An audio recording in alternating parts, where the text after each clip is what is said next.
د ستورو هار.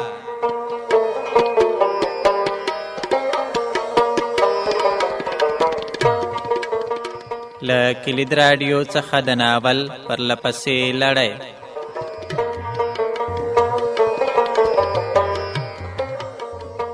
له جمعې شپې پرته هره شپه له 9 بجو خبرونو وروسته او د بیا ځل لپاره د غرمې 12 بجې له کلید سره اوسئ.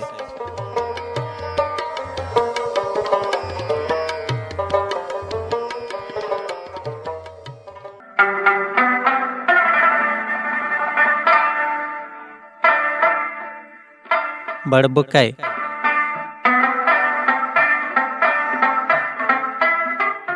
د مینې او جاسوسۍ ګډ په زړه پورې داستان.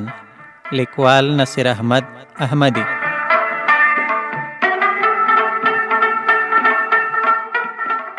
د ستورو هر داستاني خپرونې درنو اوریدونکو السلام علیکم. په دې هیله چې ټول روغ جوړ او خوشحاله وئ. بړبوکی د جاسوسۍ او مینې په زړه پورې ناول دی. د دغه ناول لومړی برخه همدا اوس وړاندې کوو، په دې هیله چې دا تر پایه واورئ او راتلونکي نورې برخې هم تعقیب کړئ.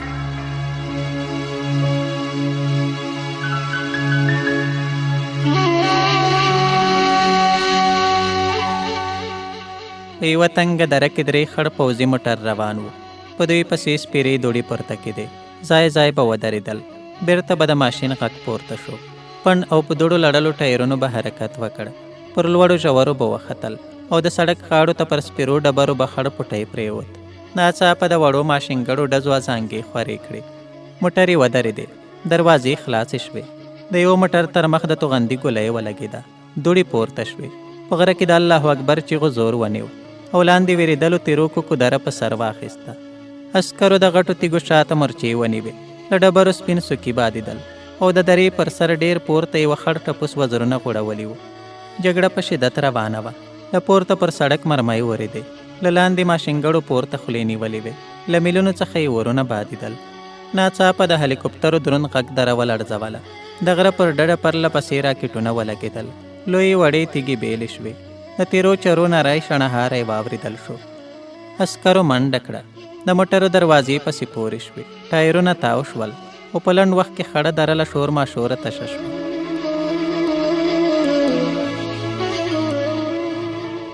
تر ډېره چوپه چوپتیا وه. وروسته یوه کارغه ناره کړه، کاغ کاغ. بیا د وړو تیږو د ښویېدو غږ پورته شو. 10-12 تنه یو په بل پسې لیکه روان وو. ټولو اوږدې ږیرې لرلې، پټکي یې تړلي وو او د ماشینګړو خولې لاندې د سړک خواته اړولې وې. دوی په کوزېدو کې احتیاط کوو. کله کله به یې په لویو تیږو پسې لاسونه نیول. هر یوه هڅه کوله چې د خپل بدن توازن وساتي. وروسته 2 تنه پورته ودرېدل. نورو ځانونه لاندې سړک ته ورسول. دوی وارخطا وو. شاوخوا یې کتل. یو ټیټ شو. له خاورې یې توپانچه ور پورته کړه. بل یوه ماشینګړه ومنده. دریم هم یوې اوسپنیزې خولۍ ته لاس کړ. دا وخت یوه چیغه وکړه، وینه وینه شته؟ ټولو ورته وکتل. څېرې یې ناهیلې وې. سړي لاړې تو کړې. تو لعنت دې وي په دې سرکوزو، بچ شول.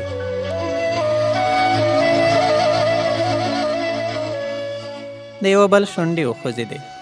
دلته پاتې کېدل خطرناکه دي، باید لاړ شو. یو دم ډزې شوې. ولاړو کسانو منډه کړه. تر تیږو پټ شول. د ماشینګړو خولې پورته ونیوې. لوړ ولاړ ملګري یوې خواته ډزې کولې. وروسته یې چیغه کړه، کافر دی ولی؟ ناره شوه، چېرته؟ لمر خاته ته، د هغې تیرې پرخې تر شا. د ماشینګړو خولې د پرخې خواته تاوې شوې. په اوږده ولاړه تیږه لسګونه مرمۍ ولګېدې. یو دم چوپه چوپتیا شوه. پورته ولاړ سړي ناره کړه، تر اوسه لا هلته دی. له لاندې یوه چیغه پورته شوه، نو څه ته ګورې؟ ویې وله. سړي په لوړ غږ وویل، له دې ځایه نه ښکاري. 3 تنه له خاورو پورته شول. لمر خاته خواته یې منډه کړه. نورو په ولاړه پرې ښې ډزې وکړې. مقابل لوري کوم غبرګون ونه ښوده. یو ځل بیا چوپه چوپتیا شوه. یوه راکټ ته مرمۍ ور واچوله. بل پر اوږه لاس ورکېښود. ورو یې وویل، ملګري مه ژوبلوه، پرخې ته نږدې دی.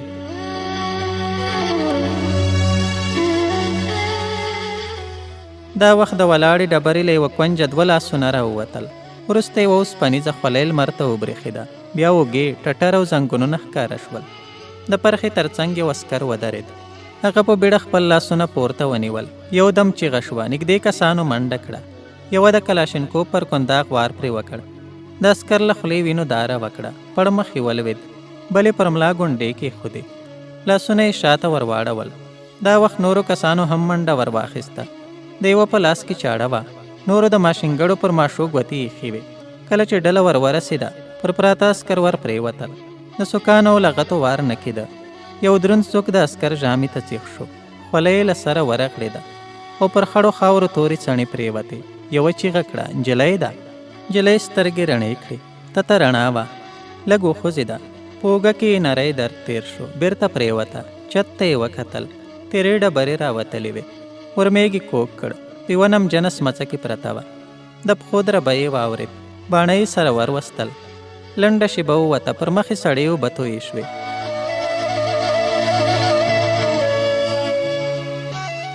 سترګې یې رڼې کړې. دوه تنه یې سر ته ولاړ وو.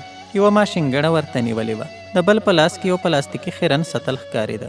یوه چیغه کړه پورته شه. نجلۍ په راوتلو رډو سترګو ورته کتل. بل وویل زموږ په ژبه نه پوهېږي. د ټوپکوال شونډې وخوځېدې. په زور یې ولاړه که. سطل په لاس سړي وویل نشم کولی نجلۍ ده. ټوپکوال د ټوپک په میل ووهله. نجلۍ کېناسته. سړي اشاره ورته وکړه چې له سمڅې ووځي. نجلۍ ولاړه شوه. د ملا درد ځای په ځای کېنوله. بیا یې پر پښو زور راوست. 2-3 ګامه یې واخیستل. سر یې وګرځېد. په تیږه پورې یې لاس ونیو. سطل په لاس سړي وویل نشې تلای. ټوپکوال په ملنډو ور غبرګه کړه. اوس به یې لارې ته راولم.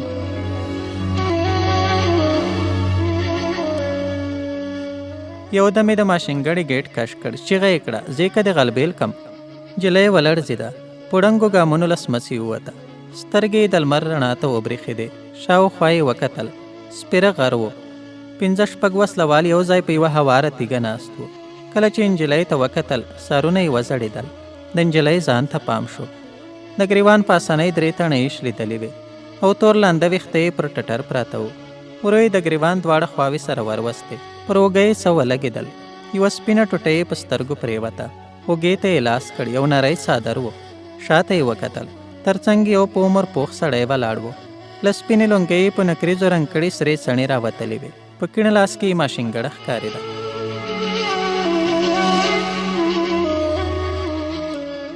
نجلۍ په څادر کې ځان تاو کړ. ولاړ سړي خپلو ملګرو ته اشاره وکړه. په ډډ نارینه غږ کې وویل څه وایئ د کوم وطن درته ښکاري؟ 2 تنه له تیږې را ولاړ شول. ولاړ سړي ته نږدې ودرېدل. یوه یې وویل ما ولیده پر مټې د امریکایانو ټاپه ده. بل په خبره کې ور ولوېد نه یې منم. امریکایان د بېزوګانو غوندې سره دي خو دا له رنګه موږ والو ته ورته ده. د تیږې پر سر یوه ناست ځوان ناره کړه په دوی کې هر ذات پیدا کیږي. یوه ګولۍ وولئ او سپیو ته یې واچوئ. یوه بل وویل رښتیا وایي تر څو به یې را سره ګرځوو. د سرو څڼو لرونکي سړي وویل موږ باید خپل مشران خبر کړو. پرېکړه د هغوی په لاس کې ده. که یې وژله که یې له نورو بندیانو ورونو سره تبادله کوله. ما اورېدلي چې دوی ته خپل کسان ډېر ارزښت لري. د یوه شونډې وخوځېدې. هر رنګه چې وي خو له دې ځایه یې ورکه کړی. په مرکز کې د دې ښځې موجودیت ښه نه دی. دنګ سړی په خبره کې ور ولوېد. ابادۍ ته یې نه شو وروستی خطر لري. یوه شېبه غلی شو. وروسته یې سر پورته کړ. ورو یې وویل یوه چاره به یې وکړم.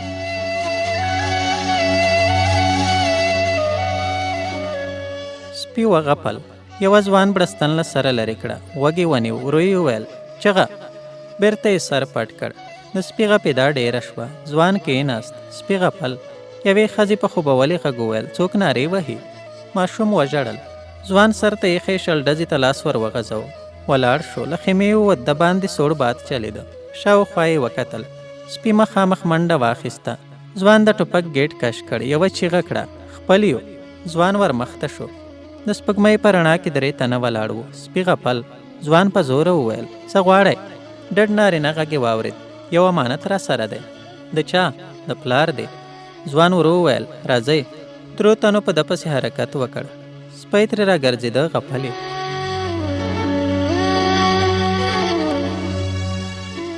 ځوان خیمې ته ننوت. ورو یې وویل څراغ بل کړئ. اورلګیت ولګېد. په کېږدۍ کې تته رڼا شوه. 3 وارخطا ښځې په خپلو ځایونو کې ناستې وې. 2 ځوانې وې بله هم بوډۍ. ماشومه هماغسې ژړل. د ځوان شونډې وخوځېدې. میلمانه لرو. ښځو په خپلو ببرو ویښتو څونۍ یا ټیکري ورکش کړل. ځوان په زوره وویل راځئ. کېږدۍ ته 3 تنه ور ننوتل. بوډۍ په ویره وویل عسکر. ځوان په بیړه مېلمنو ته وکتل. 2 ټوپکونه تړلي وو. تر دریم یو سپین څادر تاو. پښې په لویو خړو عسکري بوټونو کې پټې وې. لاسونه یې شاته تړلي ښکارېدل. یوه وسلوال وویل په جګړه کې مو ونیوه. په کېږدۍ کې ناستو ښځو په حیرانۍ ورته کتل. بوډۍ وویل ښځه ده؟ هو. دلته مو ولې راوسته؟ زوی دې راولېږله. ځوان مېلمنو ته د کېناستو اشاره وکړه. یوه یې وویل نه شو ماتلی دی، امر دی، باید په شپه کې ځانونه مرکز ته ورسوو.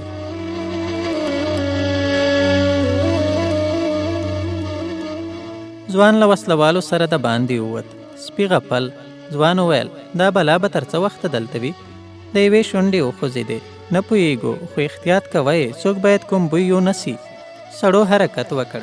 سپي منډه پسې واخیسته. ځوان بیرته کېږدۍ ته ورننوت. ښځې تر نابللې مېلمنې راګرځېدلې وې. هغې ته یې په حیرانۍ کتل. مېلمنه ورخطا وه. د څراغ زیړې رڼا ته یې غټې سترګې ځلېدې. پر لاندنۍ ډکه شونډه یې وچه وینه پرته وه. بوډۍ یو سوړه سویلی ویست. ځوان ته یې وکتل، ویې ویل شېرګله دا خو خبرې نه کوي. ځوان مسک شو. شونډې یې وخوځېدې. زموږ په ژبه نه پوهېږي، پیرنګۍ ده. ښځو په یوه خوله وویل څه؟ ځوان وخندل. ټوپک یې د کېږدۍ ټاټ ته ودرو. د باندې ووت.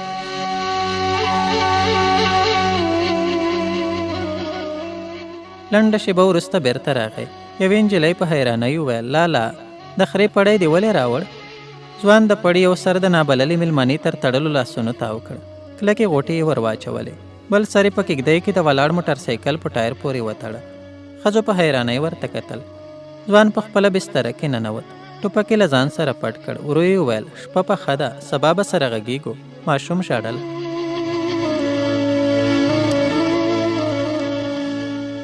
د نجلۍ پر مخ یوه توده ساه ولګېده. بیا یې پښې غومبري تود لوندوالی احساس کړ.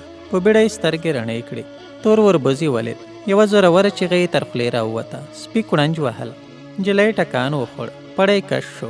موټر سایکل ړنګ شو. ځوان په منډه کېږدۍ ته ورننوت. یو اوږد ډانګ په ګوتو ورغی. سپی په کړنجېدا د باندې ووت. بوډۍ غږ کړ څه خبره ده؟ ځوان وویل سپي وډاره کړه. بوډۍ کېږدۍ ته ورننوته. په لاس کې یې له شیدو ډک جام ښکارېده. په ملنډو یې وویل سپي دا وډاره کړه که دې سپی وډار کړ؟ ته ورته وګوره سمه دمه بیزو ده. د سپي بلا دې سل واره ور باندې وګرځي. نجلۍ په راوتلو رډو سترګو ورته کتل. شېرګل وویل وړانګه چېرته ده؟ ورېنداره هم نشته. بوډۍ سوړه سویلی ویست. اوبه نه وې. یوه ګړۍ مخکې دواړه چینې ته لاړې. له دې سره له کېږدۍ ووته.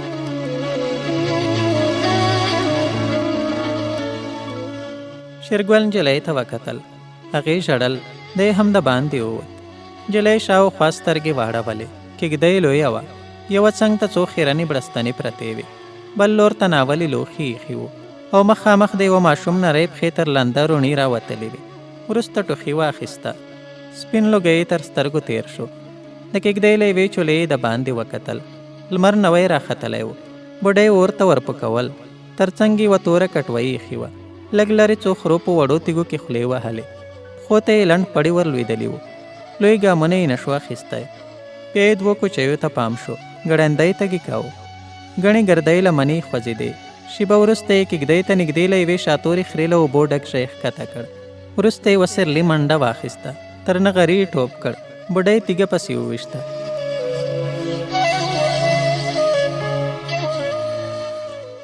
څو ګامه اخوا شېرګل د یوې اوښې ورانه ته جارو نیولې وه.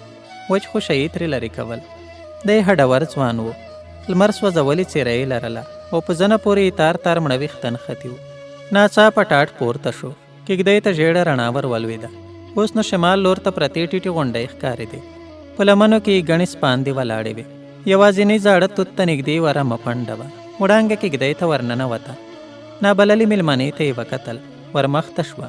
د موټر سایکل له ټیره یې پړی خلاص کړ. نارینه غږ یې واورېد. په دې پیرنګیانو دومره زړهسوی مه کوه. کوچی ور وکتل. په خواره خوله یې وویل اوبال لري. شېرګل وخندل. موږ هم اوبو نه یو راوړي. بېرته یې پړی په ټایر پورې وتاړه. وړانګې څه ونه ویل. نابللې مېلمنې په حیرانۍ ورته کتل.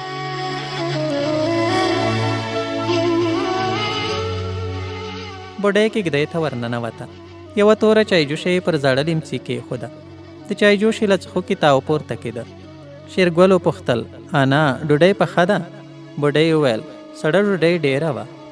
شېرګل پر سپېره لیمڅي په لتۍ ووهله. خور یې دسترخوان هوار کړ.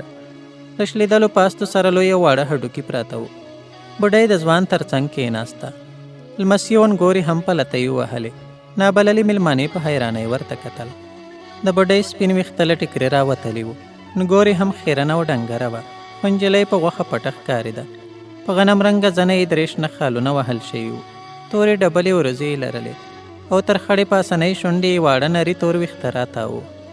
وروسته یې په څلورو خیرنو ګیلاسونو کې بره واچوله. چای جوشه یې ور پورته کړه. ګیلاسونه د شیدو له خړو چایو ډک شول. شېرګل په ډکه خوله وویل: مېلمنې ته مو ست ونه کړ؟ د بوډۍ شونډې وخوځېدې. خاورې دې وخوري. شېرګل د پاستې یوه ټوټه ور وغورځوله. ډوډۍ د مېلمنې پښو ته نږدې ولوېده. وړانګې وویل: وبال لري، رزق دی. مېلمنې په حیرانۍ ورته کتل.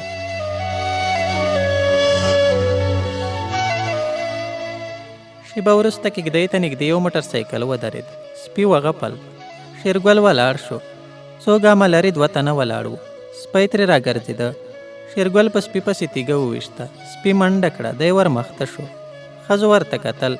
شېرګل یوه شېبه له سړو سره ودرېد. بېرته کېږدۍ ته راغی. په کونج کې یې ښې زوړ ګیلني ور پورته کړه.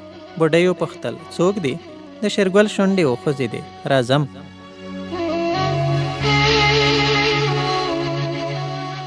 د باندې ووت. څو ګامه یې واخیستل. ګیلني د موټر سایکل پر ټانکۍ ور پورته کړ. یوه شېبه له سړو سره ودرېد. وروسته موټر سایکل حرکت وکړ. شېرګل کېږدۍ ته راغی. ګیلاس یې ور پورته کړ. ویې ویل: بې خوبه و. بوډۍ وپوښتل: نو څه یې کول؟ شېرګل وویل: نیمه شپه سړک ته تللي وو. ویل چې ځمکه کلکه وه. د ماین ښخولو ډېر وخت ونیوه. خور یې په خبرو کې ور ولوېده. چېرته؟ شېرګل ګوله تېره کړه. ویې ویل: د پاخه سړک پر غاړه زړې ژرندې ته نږدې. وروسته یې مېلمنې ته مخ ور واړاوه. په خوند یې وویل: 2 ساعته بعد ستا د وطندارانو کتار تېرېږي. درز به یې واورې. مېلمانې په حیرانۍ ورته کتل. ښه شېبه ووته. په دسترخوان کې یوازې هډوکي پاتې شول. بیا کېږدۍ تشه شوه. ځوان په رمه پسې روان و. بوډۍ نغري ته نږدې په ولاړ ځګ کې مستې اچولې. 2 نورو کوچیو ناولې جامې پر یوه شاتوره خره بار کړې وې او چینې ته یې د تګ تیاری نیوه.